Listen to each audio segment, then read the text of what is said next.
Unlock the world from your screen with Google Earth, your passport to virtual exploration. First, open Google Earth on your computer or mobile device. You'll be greeted by a beautiful, interactive globe. Click and drag to rotate the Earth. Use your mouse wheel or a trackpad to zoom in and out, getting closer to specific locations. Type a location into the search bar at the top left, like Eiffel Tower, and press enter. Google Earth will whisk you away to that spot, offering a street view if available. Need to measure a distance? Click the ruler icon in the left-hand menu, then click on your starting point, drag the line to your endpoint, and release. The distance will appear.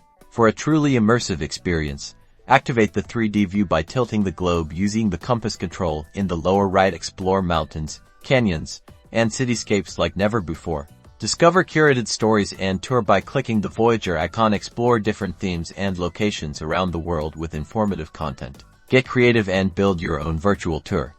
Click the projects icon to create a new project. Add placemarks, descriptions, photos, and videos to share your favorite spots with friends. And that's it.